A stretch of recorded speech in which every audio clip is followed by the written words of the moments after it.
கர்த்தருடைய பரிசுத்த நாமத்துக்கு மகிமை உண்டாவதாக. நாம் தொடர்ந்து ஜெபத்தினுடைய மேன்மை குறித்து பார்க்கிறோம். கடந்த வாரங்களில் நாம் தாவீது ஜெபத்தை குறித்து பார்த்தோம். தாவீது எப்படியா ஜெபிக்கிறான்? உணர்வுள்ள ஆவி தருவீராக. அந்த வாழ்க்கையில மிக மிக முக்கியமானது உணர்வுள்ள ஆவி. ஹல்லேலூயா.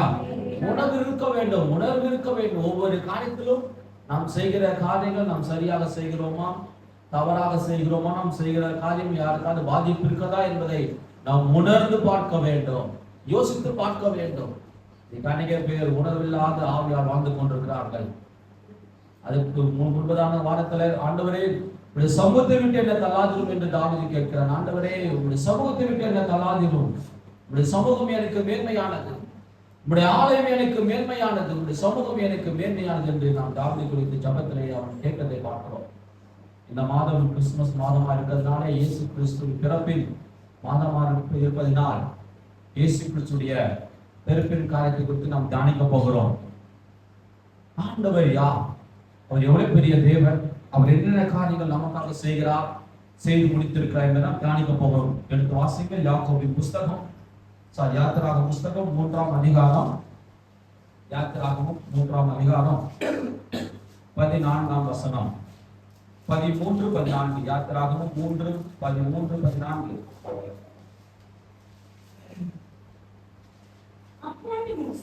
அப்பொழுது மோசே தேவனை நோக்கி, நான் இஸ்ரவேல் புத்திரரிடத்தில் போய் உங்கள் பிதாக்களுடைய தேவன் உங்களிடத்தில் என்னை அனுப்பினார் என்று அவர்களுக்கு சொல்லும்போது அவருடைய நாமம் என்ன என்று என்னிடத்தில் கேட்டார், நான் அவளுக்கு என்ன சொல்லுவேன் என்றார். மோசே சொல்றான், ஆண்டவர்கிட்ட பேசுறான். ஆண்டவரே, நீங்க சொல்றீங்க இஸ்ரவேல் மக்கள் எல்லாம் கானான் தேசத்துக்கு போய் உங்களை ஆராதிக்க வேண்டும் என்று நான் கூப்பிடும் போது அவன் கேட்பாங்க, யார் அந்த தெய்வம், அந்த கடவுள் பேர் என்ன என்று கேட்கும் போது நான் என்ன சொல்றது? நாம் எல்லாம் இன்னைக்கு ஆண்டவரை கூப்பிடுகிறோம். ஆண்டவருக்கு பல பேர் இருக்குது. ஆண்டவர் சொல்றாரு, நான் இருக்கிறவராகவே இருக்கிறேன். ஆண்டவர் மோசேக்கு சொல்லுகிறார், அவருடைய பேரை என்ன இல்லை. இது என்ன அவருடைய பெயர் அல்ல, இது வந்து பெயர் அல்ல, அவருடைய குணாதிசயங்கள், ஆண்டவருடைய குணத்தின் பெயர், அவருடைய வல்லமையின் பெயர். ஆண்டவருக்கு அநேக 1000 நாமங்கள் இருக்கிறது. சர்வ வல்லம் உள்ளவர், அவர் எல்லாவற்றையும் ஆளுகிறவர், எல்லாத்துக்கும் மேலாக அதிகாரம் உடையவர், எல் ஷடாய், சர்வ வல்லமுள்ள தேவன். இங்க பார்க்கணுமா, இருக்கிறவாகவே இருக்கிறேன். மோசே, ஆண்டவரே உங்க பேர் என்ன? ஆண்டவர் பேரை சொல்லல, அவர் சொல்றாரு, அவருடைய குணாதிசயம் சொல்ற, நான் இருக்கிறவராகவே இருக்கிறேன் நீ போய் சொல்றேன். மோசே போய் சொல்றாரு, ஆண்டவர் பேர் என்ன சொல்ற, மக்கள் எல்லாம் கூப்பிட்டு நான் போய் தேவனை ஆராதிக்க வேண்டும், அந்த தேவனுடைய பேர் என்ன என்று கேட்கும் போது மோசே சொல்லியிருப்பார், அவர் இருக்கிறவராகவே இருக்கிறார். ஆண்டவருடைய பேர் என்ன? இருக்கிறவராகவே இருக்கிறார். இஸ்ரவேல் மக்களுக்கு ஆண்டவர் இருக்கிறாகவே இருக்கிறார் என்ற அந்த குணாதிசயத்தின் பெயர். இப்ப நம்ம எல்லாரையும் கூப்பிடுவோம், அவருடைய பேரை வைத்து சில பேர் என்ன பாஸ்டர் கூப்பிடுவாங்க. அவருடைய பேர் என்ன? உண்மையான பெயர் ஏனோக். சில பேர் சில பார்க்க நம்ம ஒரு கம்பெனில போகும்போது டிரைவரை கூப்பிடுவோம். டிரைவர் அவருடைய பேர் என்ன? வேற பேரா இருக்கும், ஆனா நம்ம கூப்பிடு எப்படி கூப்பிடுவோம்? டிரைவர் என்று கூப்பிடுவோம். மேனேஜர் கூப்பிடுவோம், மேனேஜர் கூப்பிடுறாரு, அவருடைய பேர் என்ன? வேற பேர் இருக்கும், ஆனா அவருடைய செயல்பாடு, அவருடைய வேலை குறித்து, அவருடைய செயலை குறித்து, அவருடைய குணாதிசயங்களை குறித்து பெயர் தான் இந்த இருக்கிறதாகவே இருக்கிறேன். ஆண்டவருக்கு பல நாமங்கள். எல்லாரும் ஆண்டவருக்கு பேர் கேட்கிறாங்க, உங்க பேர் என்ன? உங்க பேர் என்ன? மோசே கேட்கறாங்க, ஆண்டவருக்கு பேர் என்ன? ஆண்டு சொன்னாரு, நான் இருக்கிறதாக இருக்குன்னு சொல்லிட்டான். யாக்கோபு கேட்கறான், ஆண்டவரே உங்க நாமம் என்ன? ஆண்டு சொல்ற, நீ என்ன என் பேரை கேட்கிற? நான் உன் பேரை மாத்திரம் சொல்லி யாக்கோபு பேரை கர்த்தர் மாற்றினான். எல்லாரும் கேட்கிறார்கள், ஆண்டவருடைய பேர் என்ன? பெயர் என்ன? ஆண்டவர் பல பேர் சொல்றாரு, ஆனா அவங்களுக்கு உண்மையான பேர் என்ன? எல்லாருக்கும் நமக்கு சர்டிபிகேட் ஒரு பேர் இருக்கும், கூப்பிடுது ஒரு பேர் இருக்கும். ஆண்டவருக்கும் அப்படிதான் பல பேர் இருக்கிறது, ஆனா உண்மையான பேருக்காக எல்லாரும் கேட்கறாங்க, அவர் பேர் என்ன? கேட்கலாம். ஆண்டவர் பொறுமையா இருக்கிறாரு, பல 1000 ஆண்டுகளாக இருக்குது அவர் பேரை சொல்றதுக்காக. எல்லா தீர்க்கதரிசியும் கேட்கறாங்க. ஏசாயா சொல்லுகிறார், அவர் இம்மானுவேல். ஏசாயா சொல்லுகிறார், என்ன சொல்றாரு? அவர் வளமுள்ள தேவன், நித்திய பிதா, சமாதான பிரபு. பல நாமங்கள் சொல்றாரு, ஆனா உண்மையான பேர் சொல்லல. ஆண்டவர் அவருக்கு சொல்ற பாருங்க, என்ன சொல்றாரு? சமாதானத்தின் பிரபு. எல்லாரும் அந்த பேருக்காக காத்து கொண்டிருக்கிறாங்க. அந்த பேர் என்ன பேர்? ஆனா அந்த பேரை 2000 ஆண்டுகளுக்கு முன்பதாக ஆண்டவர் இன்றைக்கு உன்னையும் என்னையும் கூப்பிடும்படியாக அவர் நாமத்தை கற்று உயர்த்தும்படியாக நமக்கு மாற்றி வைத்திருக்கிறார். பெரிய தீர்க்கதரிசிகள் கேட்கிறார்கள், தேவனால் தெரிந்து கொள்ளப்பட்ட மனிதர்கள் கேட்கிறார்கள், அவருடைய நாமம் என்ன? ஆண்டவரை எப்போது நம்ம வெளிப்படுத்த எடுத்து வாசிங்கள். மத்தேயு புஸ்தகம் 1ஆம் அதிகாரம் 21ஆம் வசனம். அவள் ஒரு குமாரனை பெறுவாள். அவருக்கு இயேசு என்று பெயரிடுவாயாக. என்ன பேரு? இயேசு. கடவுளுடைய பேர் என்னது? இயேசு. இந்த இயேசு இந்த பழைய ஏற்பாட்டு புஸ்தகத்துல மறைமுகமாக எல்லாம் சொல்கிறார்கள் குமாரன். ஆனா இயேசு என்ற பெயர் நாமம் உனக்கும் எனக்கும் ஆண்டு கொடுத்திருக்கார். ஹல்லேலூயா. பல தீர்க்கதரிசி கேட்கிறாங்க, பல பேர் கேட்கிறாங்க, இல்ல. ஆனா 2000 ஆண்டுகளுக்கு முன்பதாக ஆண்டவர் அந்த பெயர், அவருடைய சரியான பெயர் இயேசு கிறிஸ்து. ஹல்லேலூயா. அவருடைய குணாதிசய பெயர் பல இருக்கு. கண்ணீரை துடைக்கிறவர், நீரனை காண்கிறவர், யெகோவா ஈரே, எல்லாவற்றையும் சந்திக்கிறவர், என் தேவை சந்திக்கிறவர், எல்ரோயி என்னை காண்கிறவர், யெகோவா ராபா சுகம் தருகிறவர், யெகோவா ஷம்மா கூடவே இருக்கிறவர், யெகோவா சாலோம் சமாதானம் தருகிறவர். பல நாமங்கள் இருக்கிறது, பல பெயர் இருக்கிறது. அவன் உண்மையான பெயர் இயேசு கிறிஸ்து. ஹல்லேலூயா. இயேசு கிறிஸ்து காத்தோம். தொடர்ந்து அப்படியே வாசிங்க. அவர் தமது ஜனங்களின் பாவங்களை நீக்கி அவர்களை ரட்சிப்பார் என்றார். ஹல்லேலூயா. அவருடைய நாமத்துக்கு பெயருக்கு அர்த்தம் பாவங்களை நீக்கி ரட்சிக்கிறவர். ஹல்லேலூயா. பாவங்களை நீக்கி ரட்சிக்கிறவர். உலகத்திலே விலையேற பெற்ற நாமம் என்றால் இயேசு கிறிஸ்துவின் நாமம். இயேசு கிறிஸ்துவின் நாமம் எல்லா நாமத்துக்கும் மேலான கர்த்தர் உயர்த்தினார். எல்லா நாமத்துக்கும் மேலான நாமம் இயேசுவின் நாமமா இருக்கிறது. என்னுடைய நண்பர் அடிக்கடி ரொம்ப பேரெல்லாம் ஓடுவார். போய் பார்ப்பேன், சில நாட்கள் போய் பார்க்கும்போது பார்த்தா இயேசுவின் நாமம் சொன்னாலே அது போய் அதிரும் பாருங்க. எல்லாமே சொல்லும், ஆனா இயேசுவின் நாமம் சொன்னாலே பயம்தான். அந்த இயேசுவின் நாமத்துக்கு வல்லமை இருக்கிறது. அந்த இயேசுவின் நாமம் என்று சொல்லும் போது அற்புதம் நடைபெறுகிறது. நீ உனக்கும் எனக்கும் அந்த நாமத்தை சொல்லும்படியா கர்த்தர் உனக்கும் எனக்கு அந்த கிருபையை கொடுத்திருக்கிறார். நான் சொல்கிறேன், மோசேயை பார்க்கிறோம், யாக்கோபை பார்க்கிறோம், நீயும் நானும் விசேஷவராய் கர்த்தர் உன்னையும் என்னை மாற்றியிருக்கிறார். நம்முடைய பாவங்களுக்காக அவர் நமக்காக மரித்து நம்முடைய வாழ்க்கையை அவர் மாற்றி இருக்கிறார். விசேஷமாக எல்லா நாமங்கள் இருக்கிறது, எல்லாருடைய நாமமும் நமக்கு ஆசீர்வாதத்தை கொடுக்கிறது. ஆனா பாவத்தை மன்னிக்கிற நாமம் இயேசு கிறிஸ்துவின் நாமம் மாத்திரம்தான். பாவத்தை மன்னிக்கிறது மாத்திரமல்ல, பாவத்திலிருந்து விடுதலையாக்குற ஒரு நாமமாய் இருக்கிறது. நமக்கு ஆசீர்வாதம் கொடுக்கிற நாமங்கள் அநேக நாமங்கள் இருக்கிறது. எல்லாம் நல்லதுதான். இன்னைக்கு எல்லாரும் எல்லாம் செய்யலாம், ஆனா மன்னிப்பு என்பது வெளியேற பெற்றதுதான். ஹல்லேலூயா. எல்லாத்துக்கும் பார்க்கிலும் வெளியேற பெற்றது மன்னிப்பு. மனிதன் நம்மளை மன்னிக்காம என்னதான் கொடுத்தாலும் அதனுடைய மதிப்பு ஒன்றுமே கிடையாது. நம்மளை பராமரிக்கலாம். நம்ம ஒரு பெற்றோர் இருக்காங்க, நம்ம வைத்துக் கொள்ளுங்க, நம்ம பெற்றோர் இருக்கிறாங்க, நம்ம தவறாக பேசிவிட்டோம், தவறாக நடந்து விட்டோம், அவன் நமக்கு சொத்து கொடுக்கலாம், எல்லாம் கொடுக்கலாம். ஆனா மன்னிக்காம இருந்தா இந்த வாழ்க்கை என்ன இருக்கும்? வாழ்க்கையே ஒரு கேள்விக்குறியா தான் இருக்கும். அவங்களுக்கும் கஷ்டம் தான்.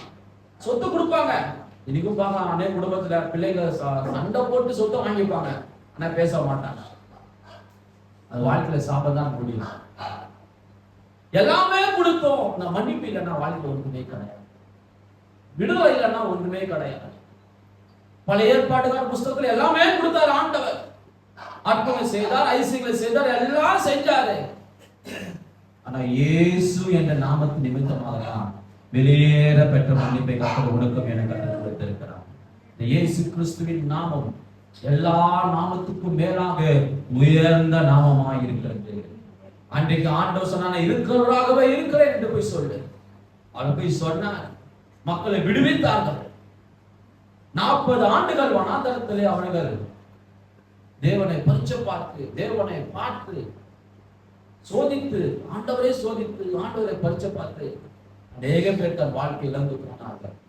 அன்றைக்கு இஸ்ரவேல் மக்கள் படுகிற பாவத்தை பார்த்து இருக்கிறதாகவே இருக்கிறவர் இறங்கி வந்தார். அந்த இஸ்ரவேல் மக்கள் எகிப்தில படுகிற துன்பத்தை பார்த்து, அவர் படுகிற கஷ்டத்தை பார்த்து யார் இறங்கி வந்தார்? இருக்கிறவராகவே இருக்கிறேன் என்ற தேவன் இறங்கி வந்தார். வந்து அவரை விடுவித்தார். மோசே மூலமாய் ஒரு விடுதலை தந்தார். அநேக மக்களை போதித்து நடத்தப்பட்டார்கள். தேவனால் தெரிந்து கொள்ளப்பட்ட மனிதர்கள், ஆபிரகாம் பிள்ளைகள், யாக்கோபின் பிள்ளைகள், தேவனை விடுவித்தார்.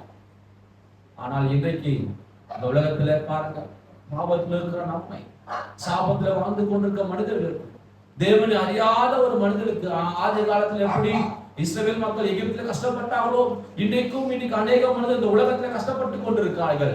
பாவத்திலும் சாபத்திலும் வாழ்ந்து கொண்டிருக்கிறார்கள். நிம்மதி இல்லாமல், சந்தோஷம் இல்லாமல், சமாதானம் இல்லாமல் இன்றைக்கு அநேக மனிதர்கள் வாழ்ந்து கொண்டிருக்கிறார்கள். அவர்களை விடுவிக்கும்படியாகத்தான் இயேசு கிறிஸ்து என்ற நாமம் வந்தது. ஹல்லேலூயா! இயேசு கிறிஸ்து என்ற நாமம்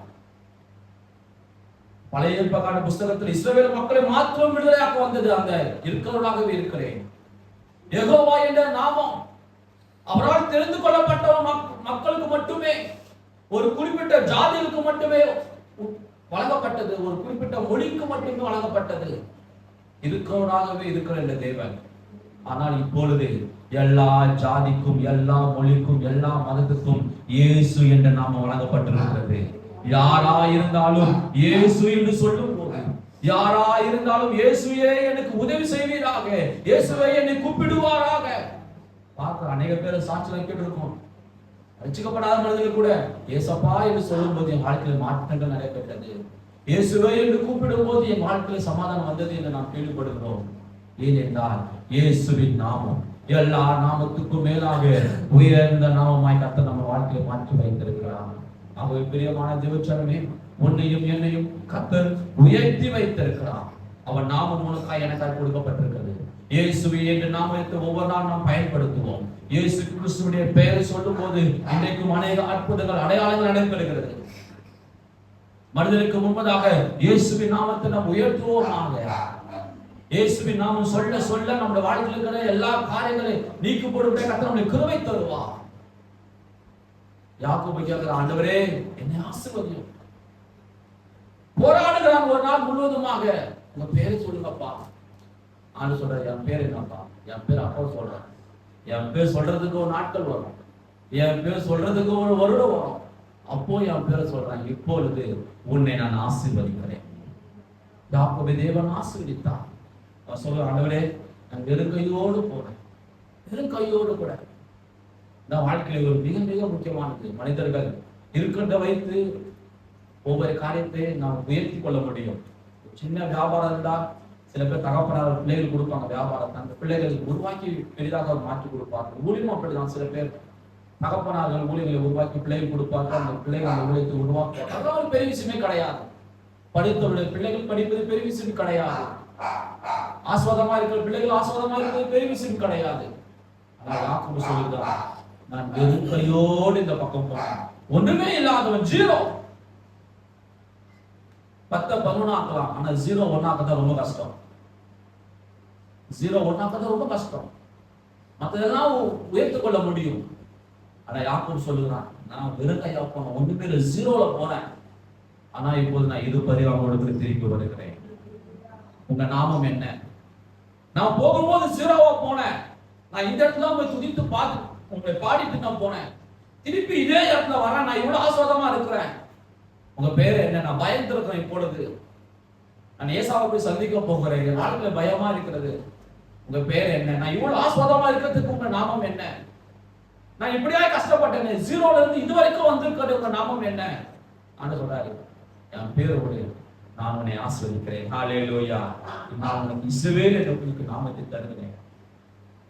இருக்கிறவராக இருக்கிற தேவன் அந்த யாக்கோபுக்காக இறங்கி வந்தார். மோசையோடு கூட பேசி அன்றைக்கு 0ல இருந்து யாக்கோபு சொல்றான், நான் 2 பரிவாரங்களோடு கூட வருகிறேன். பரிவாரங்கள் என்றால் ஒரு பரிவாரம் என்பது ராஜா, 2 பரிவாரம் என்பது ராஜாவுக்கு மேல ராஜா. அப்ப யாக்கோபு தான் அந்த காலத்திலே பெரிய பணக்காரன். 2 பரிவாரங்கள், ஒன்றுமே இல்லாதவனுக்கு ஒரு உயர்வை தந்து, உயர்வு மாத்திரமல்ல உயர்வுக்கு மேலாக உயர்வை தந்து, மேன்மைக்கு மேலாக மேன்மை தந்து கர்த்தர் நீ ஆசீர்வதித்து உங்க நாமம் என்ன என்று கேட்கும்போது கூட யாக்கோபுக்கு ஆண்டவர் நாமத்தை சொல்லல, நான் உன்னை ஆசீர்வதிக்கிறேன் சொன்னாரு. ஆனால் உனக்கும் எனக்கும் ஆண்டோடைய வெளியேற பெற்ற நாமம் இயேசு கிறிஸ்து என்ற நாமம் உனக்காய் எனக்காய் கொடுக்கப்பட்டிருக்கிறது. அந்த நாமத்தை நாம் பயன்படுத்துவோம். ஜெபிக்கும் போது இயேசு கிறிஸ்துவின் நாமத்தாலே ஜெபிப்போம். இயேசு கிறிஸ்துவின் நாமம் நம்முடைய வாழ்க்கையில் இருக்கிறதான பலவீனங்களை நீக்கி போடுகிறதா இருக்கிறது, சூழ்நிலை மாற்றுகிறதா இருக்கிறது.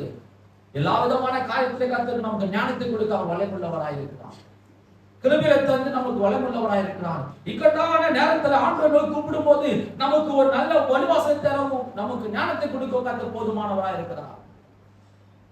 நேற்று இரவுல ஒரு 11 மணிக்கு நம்ம ஒரு வீட்டுக்கு ஜெபத்துக்காக போனோம். ஜெபத்துக்காக ரொம்ப டைம் ஆயிடுச்சு. இருந்தாலும் அந்த வீட்டுக்கு போய் நம்ம ஜெபத்துக்காக போகும்போது அந்த ஒரு வாலிமான மகள் இருப்பாங்க. திருமணத்துக்காக ரொம்ப குழப்பமா இருந்தது எனக்கு. மாப்பிள்ள வந்து அமெரிக்காவில் இருக்காரு, அவங்க எப்படி எனக்கு தெரியாது. பேசும்போது தான் தெரியும். சரி நான் பேசிட்டே இருந்தோம், நீங்க ஜோம் பண்ணுங்க பாஸ்டர், ஜோம் பண்ணோம். இப்போ சொல்லும் போது சொன்னா மாப்பிள்ளை அப்பா பேர் இது சொல்லும்போது நான் சொன்னேன், அந்த அப்பா எனக்கு ரொம்ப நல்லா பழக்கமானவர் தான், கவலைப்படாதீங்க. பாருங்க அவங்க எவ்வளவு குழம்பி கொண்டிருக்கிறாங்க, மக்கள் வாழ்க்கையில குழம்பி கொண்டிருக்கிறாங்க. நான் இப்பதான் பார்த்துருக்கிறோம். ஆனா என்ன இன்னும் பேசல, எங்களுக்கு அது குழப்பமா இருக்குது, என்ன பண்றது தெரியல. அம்மா நான் இங்க வர வேண்டிய அவசியமே கிடையாது, வெள்ளை முடிச்சு நான் வீட்டுக்கு போகணும்னா வீட்டுக்கு போகாம எங்க வந்து நாங்கள் ஜெபிக்கிறோம் என்றால் கர்த்தர் உங்களுக்காக இறங்கி வந்திருக்கிறார். ஹல்லேலூயா. அவர் அதிசயமானவர், ஆலோசனை கர்த்தர், நித்திய பிதா, சமாதானத்தின் கிழமை. இயேசு என்ற நாமம் எல்லா நாமத்துக்கு மேலாக உயர்ந்த நாமமா இருக்கிறது. அந்த பொண்ணு, அந்த மகள் துக்கத்தோடு கூட இருந்தாங்க. போய் ஜெபிக்கும் போது கர்த்தர் ஒரு தெளிவை உருவாக்கினார். ரொம்ப ரொம்ப சந்தோஷம். நான் இப்படிலாம் கஷ்டப்பட்டு இருந்தேன், என்னதான் பண்றது தெரியல. கர்த்தர் நல்லவராக இருக்கிறார். இக்கட்டான நேரத்துல நம்மளுக்கு கர்த்தர் ஒரு நல்ல ஞானத்தை கொடுப்பாரா, கிருபையை தருவாராக. அதிசயமான காரியங்கள், அற்புதமான காரியங்கள் உங்களுக்கு தேடி வரும். ஹல்லேலூயா. நீங்க நீங்க எதை குறித்து கவலைப்படாதீங்க, யோசிச்சே இருப்பீங்க, இது என்ன பண்றது, எனக்கு என்ன தீர்வு. தீர்வு உங்களை தேடி வரும்படியாக கர்த்தர் கிருபை தருவார். தீர்வை தேடி நீங்க போக தேவையில்லை. நம்ம ஒவ்வொரு நாளும் நாம் ஜெபிப்போம், தேவனை துதிப்போம், தேவனை ஆராதிப்போம். எல்லா நாமத்துக்கும் மேலான இயேசுவின் நாமம் உனக்காய் எனக்காய் கொடுக்கப்பட்டிருக்கிறது. அவள் நோக்கி பார்க்கும்போது நிச்சயமாக கர்த்தர் எல்லா விதமான காரியத்திலிருந்து உன்னையும் என்னையும் ஆசீர்வதிக்க அவர் போதுமானவராக இருக்கிறார். எல்லோரும்